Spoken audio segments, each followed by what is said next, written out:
FIFA has intentionally gotten worse on every front. I'll show you face by face how they detrimentally killed the game and why.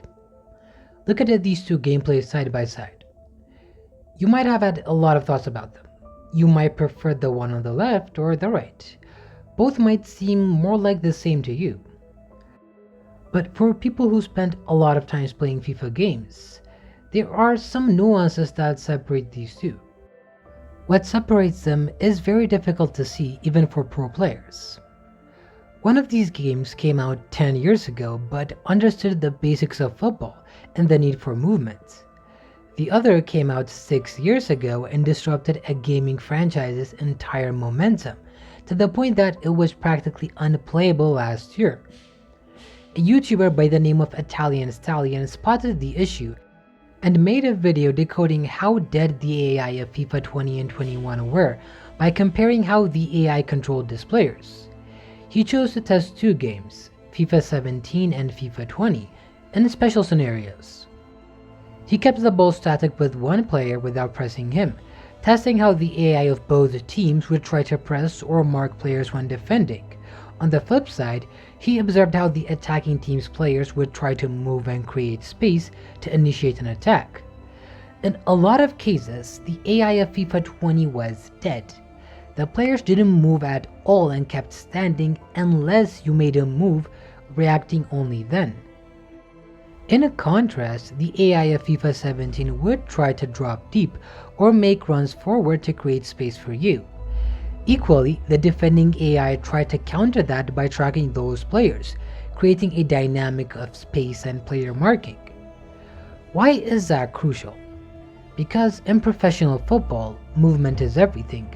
In every game, a player with the ball will inevitably be closed off without outlets. At that point, it is the responsibility of his teammates to either create space to run into or drop and leave themselves unmarked to progress the ball. FIFA 17 understood that basic criterion of the game. I can't say the same for any of the games that followed since the 2020s though. As you can see in the minimap, FIFA 20 is a dead zone, while FIFA 17 contains actual live AI that tries to mimic real football simulation. This is no coincidence. The downgrade was made either intentionally to change how the game is played, or accidentally in an unintentional code change. I highly doubt it's the latter. Breaking something that works isn't a new revelation for EA.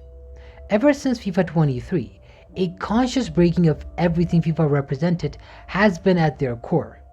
In FC 24 and all the games that followed, the game changed how the lighting system worked to give itself a dynamic, darker cinematic experience.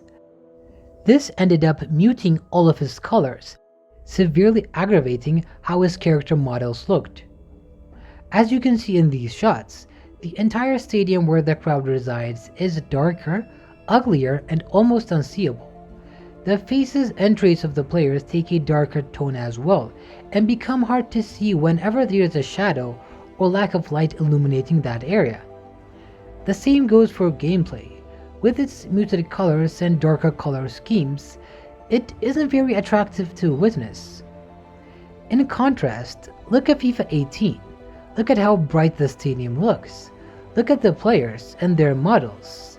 It has an artistic color scheme that gives this presentation a bright, celebratory, and upbeat feel. During gameplay, that beautiful color weighting and pop follows suit. Both are by design, yet one looks great, while the other is very distasteful. This issue is not merely a case of match time selection. I know the FC26 gameplay I showed earlier took place during the night, but even during the day, as you can see here, the darker tones of the color schemes are almost unstable due to the art direction. Due to the heavy contrast between the bright and lighter color tones, it makes the game look ugly. Observe how the kits of football players look disfigured and stretched. Look at the badges and how they react during movements, especially on the back of the kits. Look at how stretched the kit fonts and numbers look in FC26. By contrast, check how the kits look and react in FIFA 18. They do not distort. They have a wavy up and down motion when the players move, and they look far better without getting disfigured. My issue here isn't the typeface of the kits, but the way they're distorted in FC26, while a game made 10 years ago had a far better visual fidelity. These issues compound throughout the game. Look at the menus in recent games since FC24. They're black and white, lack visual hierarchy, and offer a much worse navigation experience. The layout is in a linear vertical format that doesn't segregate sub-menus with ease.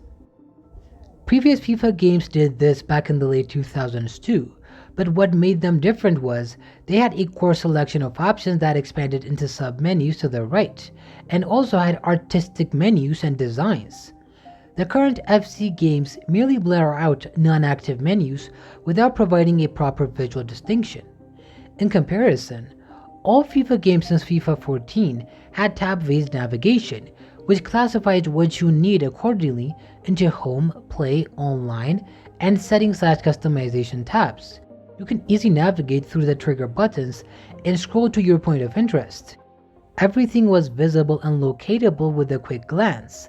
No need to scroll endlessly. There's a reason for this menu change. It happened in FC24 after EA had to rebrand itself when they lost the FIFA license, wanting a fresh start for the franchise. But the new layout is terrible. Even the menu layouts for FIFA 22 and 23 weren't that good with their linear side scrolling. Another terrible change was the tactics board. FIFA games since FIFA 14 evolved their tactics board into perfection.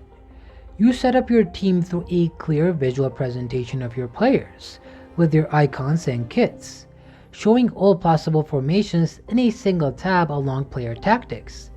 It was simple, usable, and beautiful. Ever since FC25, however, EA completely changed how tactics works. For starters, if you're playing local co-op, both you and your opponent have to log into tactics or it won't work. Second, they changed the entire visual presentation. Player kits have been replaced with these nonsense cards. To change formations, you have to navigate by random guesswork, scrolling left or right through every possible option until you get your preferred one. It's just visual clutter to get through. I don't have the mental fortitude for it. It's hideous. There was uniformity and clarity with the previous FIFA menus, but now you have players' faces stamped on top, compounding the visual clutter. All of this again is by design. EA attempts to change things up, vying to present a different experience for FC or whatever they want to call it. But the changes they are introducing are destroying the overall experience of the game. By trying to distance themselves from past FIFA titles, they're decimating the quality of those games delivered.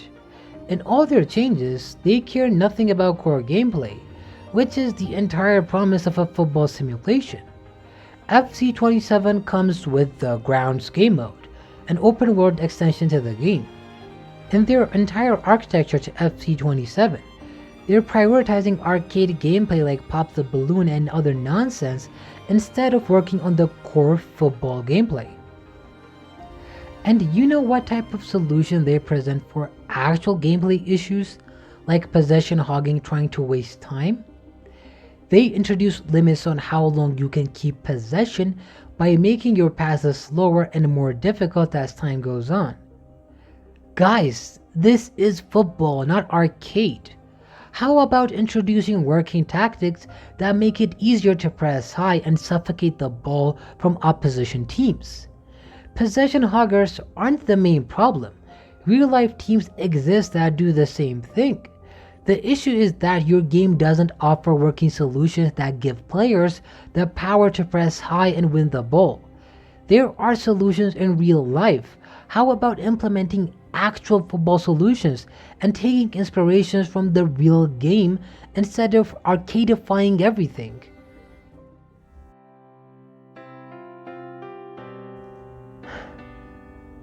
I used to love football games a lot because I'm a football fan more than anything. But my love for football sims has faced a slow, perpetual death. EA keeps developing these games without regard for the constraints, physics, and laws of the actual sport. They don't view the challenges and restraints of football as a beautiful foundation to build around, but rather as obstacles to be overcome. To them, slow possession gameplay, passing, and so on is an issue of real-life constraints. They think football should be played by gliding through the pitch with a speedster, running past everyone and scoring alone. I've read multiple times throughout the year that the reason FC sucks is because it's made by developers who dislike or don't care about football. The main studios behind it are EA Vancouver and EA Romania, located in Canada and USA. Throughout multiple reports, you hear the same thing. The developers aren't real football fans. So why would they care? They don't know what the sport even is. So, why should we care if the company itself doesn't care about football?